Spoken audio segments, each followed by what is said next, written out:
All right. So the last few days, we've been getting a bunch of information about this UK CMA have denied Xbox acquisition of Activision Blizzard King, which means that Microsoft's whole attempt at buying out, like this whole attempt here, it just failed basically miserably. So the UK is full on denying this acquisition, and also throwing like a 10-year. This is basically the gist of it right here. Is they have blocked CMA UK have blocked the deal. Let's see here. CMA also prevented them from reattempting the deal over the next 10 years. Microsoft will need to pay Activision $3 billion if the deal falls apart. That's a very big part of the budget for Microsoft, especially after we just seen that's basically the only thing that Microsoft is really making money off from in their gaming division is Game Pass so far. They of course are losing money on console sales. Both the Xbox console itself is not selling well, but also you just every company takes a hit on console manufacturing. But then also game sales are sharply down too, where pretty much every single game that is coming out, it's being pretty much sold like almost 80% on for console wise is being sold onto the PlayStation 5 or 4 and 5 at this point. And the Xbox is only bringing in like maybe like 15 to 20% of the overall console purchases, because you have Game Pass. If people have a Game Pass and are running a subscription, they don't care if a game is not on that subscription. That's what Microsoft has put themselves in the hole of right now. So, what this all means, I mean, there's a million videos talking about this whole like situation, this whole deal, and everything.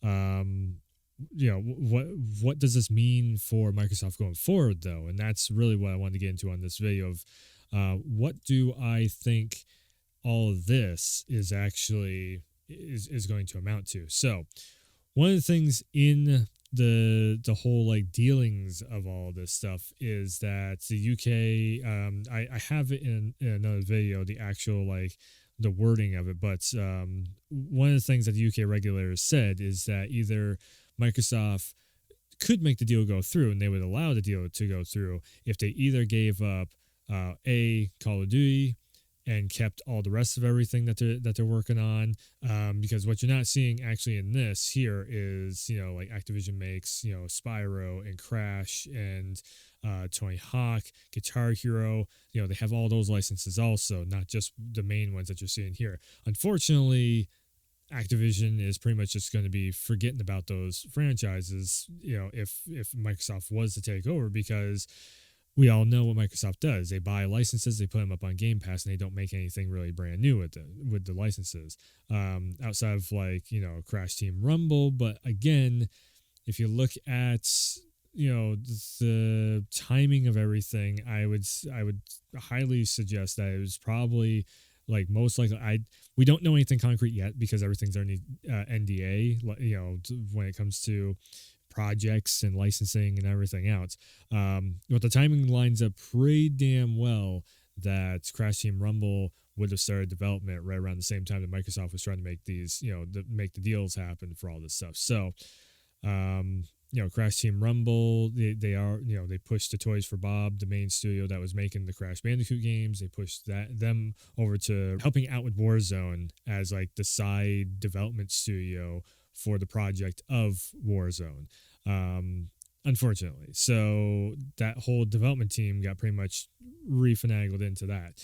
And now we have Crash Team Rumble, which again, nobody wanted that. Nobody really wanted that. We had Crash Bandicoot, like traditional Crash Bandicoot back. That's what we were all looking forward to. Anyways, so going forward, I see two different paths for Microsoft. The first way, they sell off Call of Duty, they keep all the other licenses, or the other way that they go about this, and this is just what the UK regulators have already said to them, is they just buy Call of Duty and they sell off everything else, or they keep everything else so either which way, it's either you keep or you get rid of Call of Duty, or you keep or you get rid of all the other stuff. And what I am seeing there, I think they would probably just go for Call of Duty. And then in my brain, what I would think Microsoft would do would be to keep Call of Duty, and then you have your Halo, your Gears, your Call of Duty. That's the triple pack bundle that would be featured on Game Pass. And going forward, like if you want to play a shooter game, you play it on Xbox. And Microsoft goes back to that whole thing of like, we have Halo, we have Call of Duty, we have Gears of War. You can't find this anywhere else. We are the top, FPS third person shooter online competitive, the platform. That's pretty much what I see Microsoft probably going for. On the flip side of that, if they did keep, all the Crash Bandicoots, all the Spyros and all that stuff would go on to Game Pass, and then you would have more backlog. So here's what I'm wondering, and I can't call this. I don't know. Nobody can really predict this stuff because we don't know. Everything is underneath NDA. We don't know what the higher ups, what Sony has for money, what Nintendo has for money. What I see though is possibly in the future, if unless Microsoft just really wants to just cut the Xbox down to being just like it's a platform for PC, like an Xbox brand on PC, and they just kind of start to just cut off the console. Because again, the way I see this stuff going, and a lot of the Xbox fans would be really mad at me for saying this. I already know it because I've heard it over and over and over again. But the way I really see this going is I think the Xbox console, the days are numbered on that. All the fan base, if you go by sales figures, are already going over to PC. And they're going with PC, Game Pass, and they're running it that way. So Microsoft is already kind of catering towards that too, of having, Game Pass. You can buy games on there. You can have a subscription. You can play games all that you want. They're keeping a backlog on there going. Anything that they own, they're keeping on there for that backlog also. They did just updo the UI on the Xbox Series X, as of the recording of this. The preview members are all getting that. It looks just like the cross-media bar, funny enough, for the PlayStation, but it just looks like they're going more and more in the way of a software storefront instead of being a console manufacturer. Like, they're getting away from hardware, and they're going way more software with it. And they're really just pushing for not even game sales, but just subscription sales, because they can make the most money off from that. So going forward, what would that mean for Call of Duty? It means that it would probably be on Game Pass. What that also means, though, is Call of Duty would be in this very weird situation where if the microtransactions stop being bought because they become overpriced, they're already overpriced in Call of Duty compared to other shooters. But if people don't end up keep going with the microtransactions, and this is the hole that they're digging themselves into with this, though, is that if their biggest player base is on the PlayStation, it is not actually on PC, it is on the PlayStation. All the casuals and all the people who spend a bunch of money on skins and things that look really cool in game that are not streamers, they're all on the PlayStation. We've seen this. Like, the sales figures don't lie on this. So when you look at that part of it, what happens to the PlayStation fan base if Call of Duty is owned by Xbox, and all of a sudden you start seeing Xbox Studios? We know how fan wars go with this. We know how the fan bases, they tend to overreact on a lot of stuff. You're going to see Call of Duty lose its numbers. And everybody's going to look for the next big thing. Maybe everybody starts going over to Valorant or something. I've seen that game pick up a lot of steam. Maybe they go over to Fortnite. Who knows? Fortnite has no build modes, and they have a bunch of crossover stuff. It's also cheaper to get in on a battle pass. It's cheaper to pick up character packs and everything on that overall than what you're doing in Call of Duty. Also, it's just so much easier and not so much time consuming to do something like a Fortnite or a Valorant. And you can just jump in, hang out with your friends in there, and it's still free to play. Or like an Overwatch, you could also see a lot of players go over to Overwatch or something, because again, it is free to play. And that is one of the things that has been keeping Call of Duty afloat, is Warzone is free to play. And that's where they're making so much of their money from, microtransactions from people playing a free thing.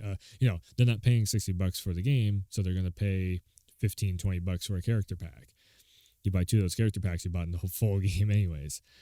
It's ridiculous on the pricing over there, but that's kind of where I see all this going. So I am a couple days late on talking about all this stuff of just like I'm not really focusing on this whole part of the deal of like the acquisition being denied and all that stuff, because it's like, yes, we kind of figured it was going to be. They have been putting a lot of deals out there before they even own the product.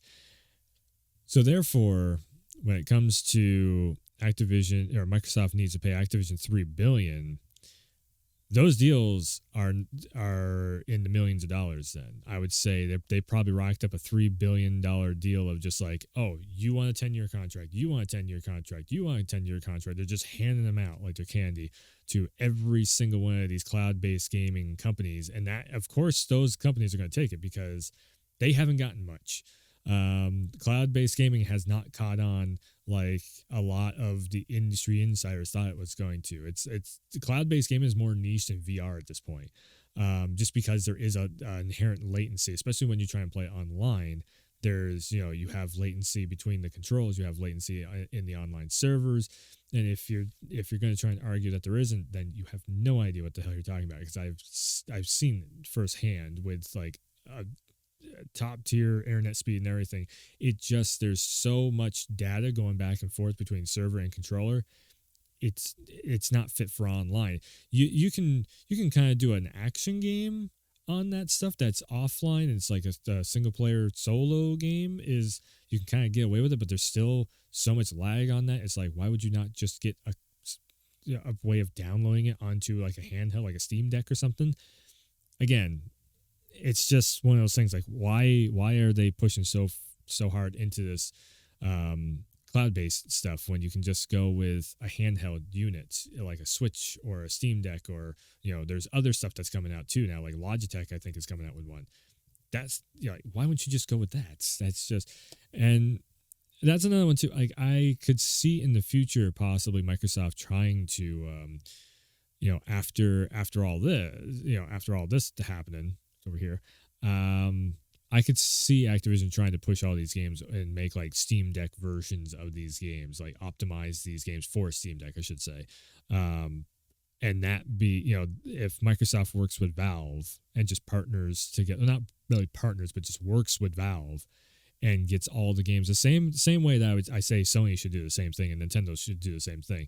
Like, take advantage of the fact that Steam Deck sold really well. That's the only reason why I say Steam Deck. Like, there's probably other systems out there that are better than Steam Deck, but if you can run Steam on these handheld consoles, then yeah, work with Steam. That's the thing of like, work with Steam, certify for Steam Deck to make that partnership work really well, to make the handshake happen solidly, but just as long as these games are working with Steam, so then you can download them on whatever device and it's a direct download, then you're just having to worry about Wi-Fi if you're trying to play it, online and all that stuff, instead of going through the whole cloud service thing. That just makes no sense to me, to go through cloud service like that. Especially if you can get like Switch has an adapter where you can plug it in, an Ethernet cable into the adapter and all. Like, just little things like that to help the connection be even better. So yeah, like I said, going forward, I just I see Microsoft maybe to dig them. It's either they're just going to pay the $3 billion, and they're probably just going to drop the whole console. The whole thing of like, oh, we need a console. They might just end up dropping that. So this is the if you are curious, the documents are online to read through all the CMA stuff, and it just boils down to a lot of just like, oh, it's cloud-based gaming is, if that is lucrative, then Microsoft is going to be making way more money than anybody else, and it's not fair for business practices when others are trying to also get into it. I don't even think it's a thing of like Sony and Nintendo, because they're not really doing cloud-based gaming. They barely even touch that stuff. It's more or less the other companies that are out there that you haven't even heard of that are doing the cloud-based gaming stuff, where Microsoft would just kind of own that whole space. And that's what the UK regulators are really looking at, of like, Microsoft should not be owning this whole space. On top of that, too, it's like, it's ridiculous the amount of like licenses that they would be buying with this acquisition, it'd be like the equivalent of like, and I'd be kind of against this also if like if Sony was trying to buy Take-Two, and then they would get like, you know, Rockstar, they would get 2K, everything that's underneath Take-Two Interactive.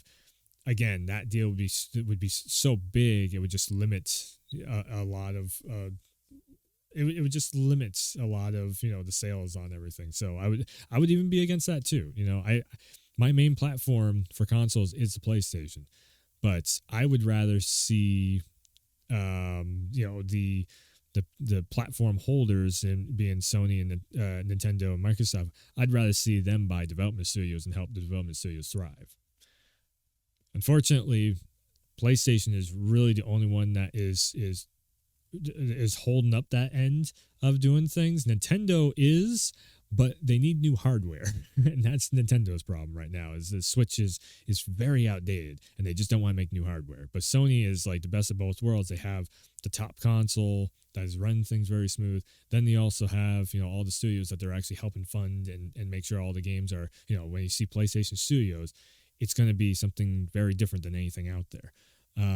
Microsoft is, you know, this is what they are focused on, is trying to push Game Pass and trying to be instead of making giant games, they're trying to be like, hey, you can come over here and play the game on our subscription service for a quarter of the price, whatever, or a fraction of the price, I should say. Again, it's just different business practices. I've been preaching about this for a while now, but it's what it is.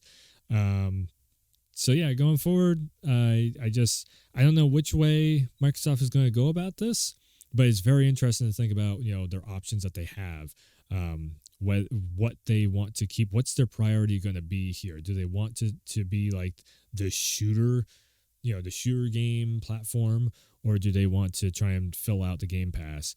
They've been trying to fill out the Game Pass. And what would they actually keep? Would they keep all the licenses, or would they sell some of them off?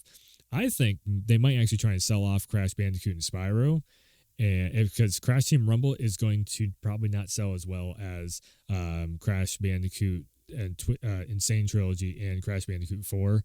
Just like if they made, it's like, we're not looking for a Mario Party style Crash Bandicoot. We want a traditional style Crash Bandicoot. CTR is cool, but again, the reason why everybody was checking out CTR is because that was the filler waiting room for Crash Bandicoot 4, because we knew that was in development. And, you know, CTR is a lot of fun and everything, but we don't need a Mario Party style game in there too. That's just weird. Like, just keep making like a Crash Bandicoot 5, you know, or actually even better, a Spyro 4. Like, we have not had that. Yeah, if they keep that, if they sell off Crash and Spyro, I really would love to see, and Embracer Group is doing something similar to this too.